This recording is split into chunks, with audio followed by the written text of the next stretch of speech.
অনেক নাইস হয়েছে, মজা হয়েছে, টেস্টি হয়েছে, সফট হয়েছে। বা বারবিকিউ অনেক নাম আছে, কালার, এভরিথিং, স্পাইসি, সব কিছু অনেক টেস্ট হয়েছে, অনেক। আসসালামু আলাইকুম, আমি কানিজ আক্সার বলছি। Welcome back to my channel. আজকে আমি আপনাদের সাথে শেয়ার করব আমি কিভাবে বারবিকিউ তৈরি করি তার রেসিপি। আশা করব আপনাদের ভালো লাগবে। আর আমার রেসিপি ফলো করে যদি বারবিকিউ বানান, আশা করব নিরাশ হবেন না। তাহলে চলুন আমি কিভাবে বারবিকিউ তৈরি করি তার রেসিপিটা শেয়ার করি, আর ছোট্ট একটা ব্লগও শেয়ার করব। পুরো রেসিপিটা না টেনে দেখে নিবে। ইংল্যান্ডে এখন সামার চলে আসছে, তাই বারবিকিউর সময় এখন। আজকে বাহিরে প্রচুর সান, তো আজকে উইকেন্ডও যেহেতু ভাবছি যে বারবিকিউ খাবো। তবে আজকে কিমার বারবিকিউ যেটা সেটা করব, আর উইন্সের বারবিকিউ করব। চিকেনটা যেটা লেগ পিস, লেগ এবং থাই সেটা করব না। কিমা কাবাব করার জন্য এখানে আমি 2টা ক্যারট নিয়েছি, আর 3 ধরনের ক্যাপসিকাম নিয়েছি, অরেঞ্জ, ইয়েলো এবং রেড।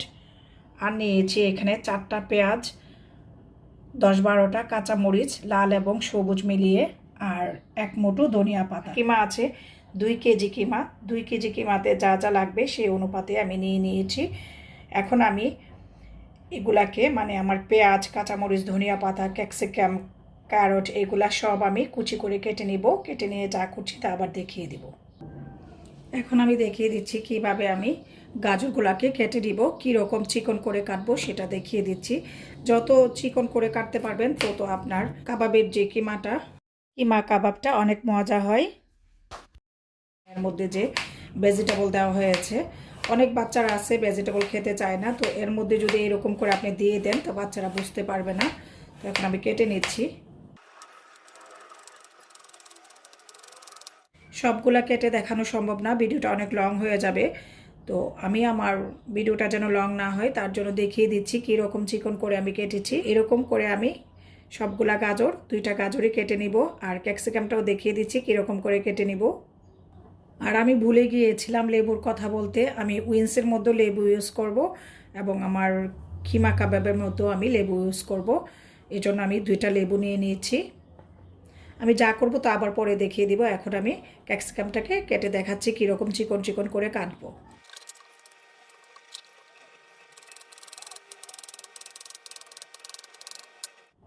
দেখে নিশ্চয়ই বুঝেছেন আমি কিভাবে চিকন করে ক্যাপসিকামগুলোকেও কেটে নিয়েছি। তো এরকম করে চিকন করে আমি সবগুলা কেটে নিব সবজি।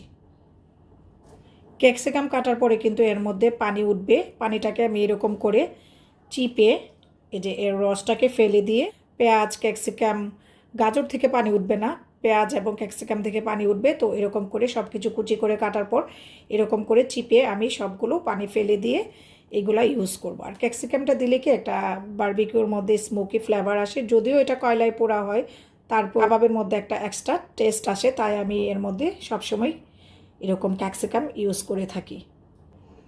এখন আমি পেঁয়াজটাকে দেখিয়ে দিচ্ছি কীরকম করে চিকন করে কেটে নিব। এই তো পেঁয়াজগুলোকে এরকম চিকন করে আমি কেটে নিব, একদম মিহি চিকন করে কেটে নিব। আর এর মধ্যে থেকেও চিপে এরকম করে পেঁয়াজের যে রসটা সেটা ফেলে দিয়ে সব কিছুই আমি ব্যবহার করব। তাহলে ঠিক আছে, সব কিছু কেটে নিয়ে আমি ফিরে আসছি। এখন আমি কিমা কাবাবের জন্য যা যা স্পাইস ব্যবহার করব তা দেখিয়ে দিচ্ছি। 1.5 চায়ের চামচ হলুদ গুঁড়ো দিয়ে দিলাম, 1.5 চায়ের চামচ জিরে গুঁড়ো দিয়ে দিলাম, 1.5 চায়ের চামচ ধনে গুঁড়ো দিয়ে দিলাম, 2.5 টেবিল চামচ লাল মরিচ গুঁড়ো দিয়ে দিলাম, 1.5 চায়ের চামচ তান্দুরি মশলা দিয়ে দিলাম, 1/2 চায়ের চামচ গোলমরিচ দিয়ে দিলাম, 1 চায়ের চামচ দিয়ে দিলাম এর মধ্যে চিলি ফ্লেক্স, আর 1.5 চায়ের চামচ মানে 1.5 চায়ের চামচ দিয়ে দিলাম লবণ। আর এখানে 2 টেবিল চামচ দিয়ে দিলাম টমেটো কেচাপ। আর দিয়ে দিচ্ছি এখন 1.5টা লেবু এখানে চিপে দিয়ে দিব। আর আমি যে তান্দুরি মশলাটা ইউজ করেছি এটা আপনার ইচ্ছা, আপনি চাইলে দিতে পারেন, না চাইলে নাও দিতে পারেন। গোলমরিচ গুঁড়োটাও আপনার ইচ্ছা, আপনি চাইলে দিতে পারেন, না চাইলে না দিবেন। আর আমি কিন্তু আমার বারবিকিউ সবসময় বাসায় থাকা সিম্পল মশলা দিয়েই তৈরি করে থাকি, আর স্পাইসটা একটু বেশি ব্যবহার করি। এটা আপনার ইচ্ছা, আপনি স্পাইস বেশি খেতে পছন্দ করলে স্পাইসটা বেশি ব্যবহার করবেন, আর যদি বেশি পছন্দ না করেন তাহলে এটা কমিয়ে দিবেন। আর বারবিকিউ কিন্তু আপনি যত বেশি স্পাইস ব্যবহার করবেন বারবিকিউটা খেতে বেশি ইয়ামি হয়। এখন দিয়ে দিচ্ছি আদা রসুনের পেস্ট। এখানে আমি 3 টেবিল চামচ আদা রসুনের পেস্ট দিয়ে সব মশলার সাথে যে ভেজিটেবলগুলো কেটে রেখেছিলাম এগুলাকে মাখিয়ে নিব। নিয়ে এখন এখানে আমার 2 কেজি মুরগি ব্রেস্টের যে কিমাটা সেটা এখন আমি এখানে 2 কেজি কিমা মিশিয়ে দিয়ে ভালো করে মশলার সাথে মেখে নিই। কিমাটাকে রেস্টে রেখে দিব 4 ঘন্টার জন্য। আর আপনার হাতে সময় থাকলে ওভারনাইট এটাকে ম্যারিনেশন করে রাখলে আরও বেশি ভালো হয়। কিমাটা মাখা হয়ে গিয়েছে। এখন আমি এর মধ্যে তেল দিয়ে দিচ্ছি 2.5 টেবিল চামচ। আমি কিন্তু আগে তেলটা দিইনি, আগে তেলটা দিলে কিমার মধ্যে সব মশলা ভালো করে মিশতো না, তাই আমি পরে মাখানোর পরে এখানে 2.5 টেবিল চামচ রান্নার তেল দিয়ে দিলাম। এখন চিকেন উইংসগুলোকে ম্যারিনেশন করে দিব। তার জন্য এখানে আমি 3 টেবিল চামচ আদা রসুনের পেস্ট দিয়ে দিলাম, 1.5 চার চামচ তান্দুরি মশলা দিয়ে দিলাম, 1 চার চামচ দিয়ে দিলাম এখানে জিরে গুঁড়ো, 1.5 চার চামচ দিয়ে দিলাম এখানে হলুদ গুঁড়ো, 1.5 চার চামচ ধনে গুঁড়ো, 1.5 চার চামচ দিয়ে দিলাম এখানে চিলি ফ্লেক্স, 2 চার চামচ দিয়ে দিলাম এখানে মরিচ গুঁড়ো, আর দিয়ে দিলাম এখানে 1.5 চার চামচের চেয়ে একটু কম লবণ। এখন দিয়ে দিচ্ছি অর্ধেকটা লেবু এখানে চিপে।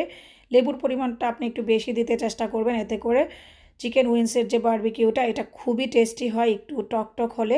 এখানে কিন্তু 1.5 টেবিল চামচ আমি টমেটো কেচাপ অ্যাড করেছিলাম, সেটা আমি ভিডিও করতে ভুলে গিয়েছি। এখানে আমার চিকেন উইংস আছে 2 কেজি। এগুলাকে আমি আগেই ভালো করে ধুয়ে পরিষ্কার করে পানিটা একদম চিপে চিপে ফেলে দিয়েছি। তারপরে এখানে আমি সব মশলা একবার মাখিয়ে নিয়ে তারপরে আমি উইংসগুলাকেও ভালো করে মশলার সাথে মাখিয়ে নিয়ে তারপরে এখানে আমি 1 টেবিল চামচ রান্নার তেল দিয়েছি। তেল দিয়ে আবার উইংসগুলো মাখিয়ে নিয়েছি। আমার সব কিছু মাখানো হয়ে গিয়েছে। এখন আমি কিমা উইংস এগুলাকে 4 ঘন্টার জন্য রেস্টে রেখে দেব। 4 ঘন্টা পর আমি ফিরে আসব। আমি কিভাবে বারবিকিউগুলো করব তা আমি আবার দেখিয়ে দিব। এই তো এটা আমার বারবিকিউর চুলা। আমি এখন বারবিকিউর চুলাটাকে রেডি করে নিলাম। এখানে কয়লা দিয়ে নিলাম। কয়লাগুলো এতক্ষণ রোদে ছিল, রোদে থাকলে একটু মানে চুলাটা জ্বালাতে একটু সুবিধা হয়, গরম হয়ে যায়, কুইকলি ধরে যায় চুলা। আর এইগুলা হচ্ছে চুলাটাকে ধরাতে আরও বেশি হেল্প করে এরকম ছোট ছোট কাঠের পাত। এখন এগুলোর মধ্যে আগুন দিয়ে আমি চুলাটাকে জ্বালিয়ে নিব।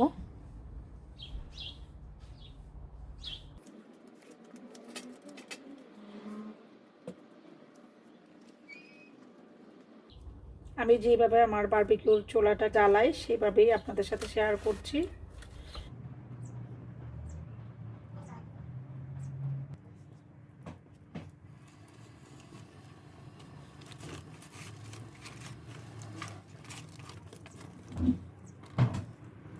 তো এই তো এইভাবেই আমি আমার বারবিকিউর চুলাটাকে জ্বালাই।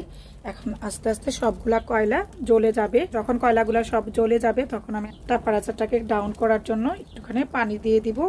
পানি না দিলেও হয়, এরকমভাবেই আমি আমার বারবিকিউর চুলাটাকে জ্বালিয়ে দিই। আমার সুন্দর করে জ্বলে গিয়েছে। এখন আমি এর মধ্যে এই যে এটার যে র্যাকটা মানে তাকটা সেটা দিয়ে দিব। এটা এখন আমি একটু উপর করে দিচ্ছি। এটা যদি গরম হয় তাহলে এটার মধ্যে আর লেগে যাবে না, আর কি যে যাই দেই সেটা লেগে যাবে না। সেমভাবে এই যে এটাও দিয়ে দিব। এটার মধ্যে আমি উইংস আর কাবাব যাই দিব, এটাও সাথে সাথে গরম হয়ে যাক। গরম হয়ে গেলে দেওয়ার পর এগুলো আর আটকে থাকবে না, গরম হতে থাকুক। এখন আমি এগুলোর মধ্যে এরকম ব্রাশ দিয়ে এই যে অয়েল, এই তেলটাকে এগুলোর মধ্যে ব্রাশ করে দিব, তাহলে ইজিলি যাই দেই সেটা উঠে আসবে।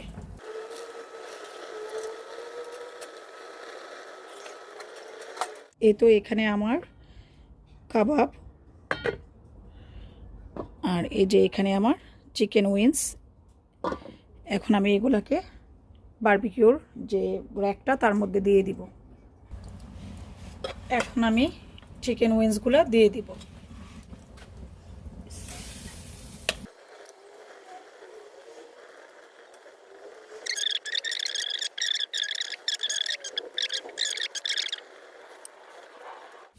এখন আর আমি এখানে আর দিব না, এই যে এগুলো রয়ে গিয়েছে। এখন ওই পাশে আমি কিমা কাবাবটা দিয়ে দিব। এখন আমি কিমাগুলা দিচ্ছি।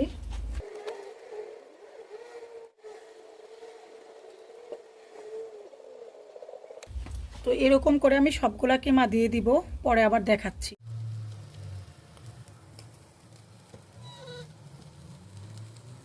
এখন আমি এক বেচ উল্টিয়ে দিয়েছি। এখন এর উপরে তেল ব্রাশ করে দিব। আর আমি যে আগে অয়েল ব্রাশ করে নিয়েছিলাম, এই জন্য কিন্তু আমার এটা লেগে যায়নি, অটোমেটিকলি উঠে আসছে ইজিলি। আর একটু তেল ব্রাশ করে দিলে কি এটা ড্রাই হয়ে যায় না, হালকা হালকা তেল ব্রাশ করে দিলে এটা ড্রাই হয়ে যায় না উপর থেকে, ভিতরে জুসিনেসটা বজায় থাকে, খেতেও টেস্টি হয়। আর এখন এই যে এটার মধ্যে যে আমি কাবাবগুলা দিয়েছিলাম, কিমা কাবাবগুলা ইজিলি উল্টানো যায়। এই যে এরকম করে এ পাশ থেকে এ পাশে এরকম করে উল্টিয়ে যায়, নয়তো এটা একটা একটা করে উল্টাতে হয়। তো এখন আমি এই বেজে মানে এই উপরের অংশে অয়েল ব্রাশ করে দিব, দিয়ে এই পাশটাকে উল্টিয়ে দিব। তাহলে কাবাবগুলোর মধ্যেও জুসিনেসটা সমান পরিমাণেই থাকবে, খেতে ভালো লাগবে। কাবাবটা ড্রাই হয়ে যাবে না, অয়েলের তাপের কারণে কিন্তু এটা ড্রাই হয়ে যায়। তো তেলটা ব্রাশ করে দিলে এটা ড্রাই হয় না। তো এতক্ষণ আমার ওই পাশটা ছিল, এই পাশটা উপরে ছিল আর এই পাশটা নিচে ছিল।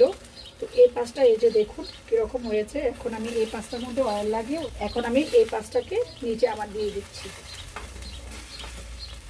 তো এইভাবে আমি আমার বারবিকিউগুলো করে থাকি সব সময়। আর আলহামদুলিল্লাহ আমার বারবিকিউ কিন্তু সবাই খুব পছন্দ করে, সবাই খুব খেয়ে প্রশংসা করে। আমার বারবিকিউ নাকি খুবই মজা হয়। তো এরকম করে আমি বারবিকিউগুলো করি। আর চুলায় কিন্তু প্রচুর তাপ, বারবিকিউ করা কিন্তু এত ইজি না, অনেক হার্ড, হাত পা একদম পুড়ে যায়।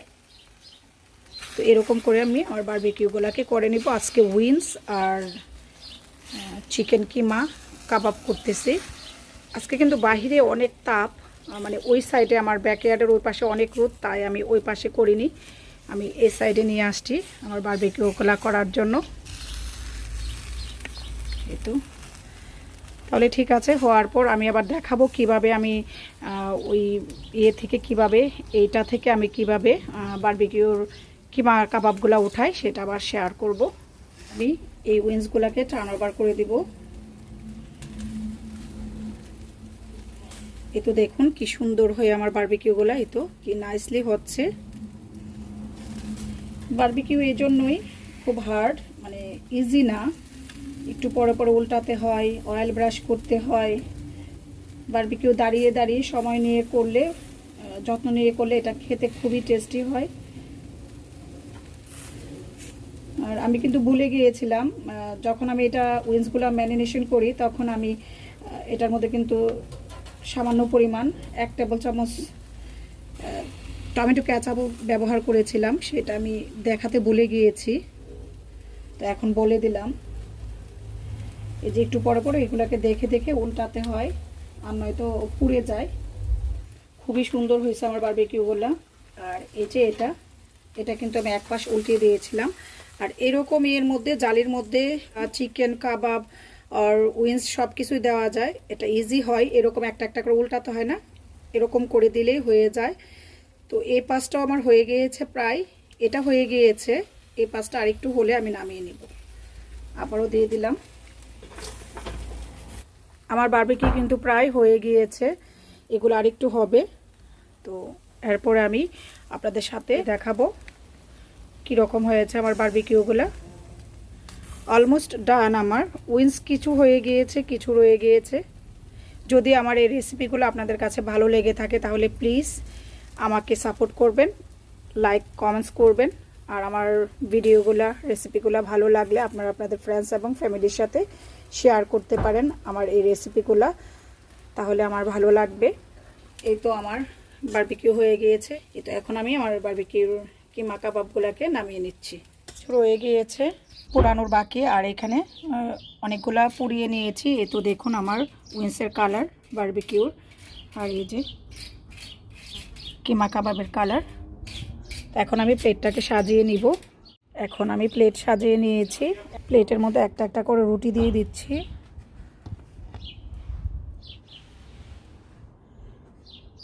রুটি, সালাদ আর কাবাব, উইংস এগুলা সাজানো হয়ে গিয়েছে আর ড্রিঙ্কস। এখন খাওয়া দাওয়ার পালা, এখন খেয়ে নিব। আজকে আমরা ব্যাকয়ার্ডে বারবিকিউ লাঞ্চ করব, এই তো। আর এখন আমার আরও রয়ে গিয়েছে, এগুলো এখন আমি আস্তে আস্তে আরও দিয়ে দিব। এখানে উইংস রয়ে গেছে, কিমা রয়ে গিয়েছে, এখানে আরও রয়ে গিয়েছে। আজকে কিন্তু ইংল্যান্ডে বারবিকিউ ডে ছিল, তাই আমরা বারবিকিউ করলাম। এই বছরের প্রথম 2023-এর প্রথম বারবিকিউ। আর আজকের বারবিকিউ কিন্তু আমি আমার নেইবারকেও দিব, সবসময় দিই, সেও আমার বারবিকিউ খুব লাইক করে। আলহামদুলিল্লাহ, আমার বারবিকিউ আমার ফ্যামিলি মেম্বার সবাই খুব পছন্দ করে, তাছাড়া আমার ফ্রেন্ড সার্কেলরাও আমার বারবিকিউ খুব পছন্দ করে। শুনুন তাহলে আমার হাজবেন্ড কি বারবিকিউ কেমন হয়েছে খাইতে। অনেক টেস্ট হয়েছে, অনেক টেস্ট, অনেক মজা হয়েছে। কোনটা কীরকম হয়েছে? কিমার জাল হয়েছে, এই জন্য অনেক টেস্ট হয়েছে। কিমা অনেক নাইস হয়েছে, মজা হয়েছে, টেস্টি হয়েছে, সফট হয়েছে। তোমার বারবিকিউ অনেক নাম আছে, কালার, এভরিথিং, স্পাইসি, সব কিছু অনেক টেস্ট হয়েছে, অনেকটা অনেক।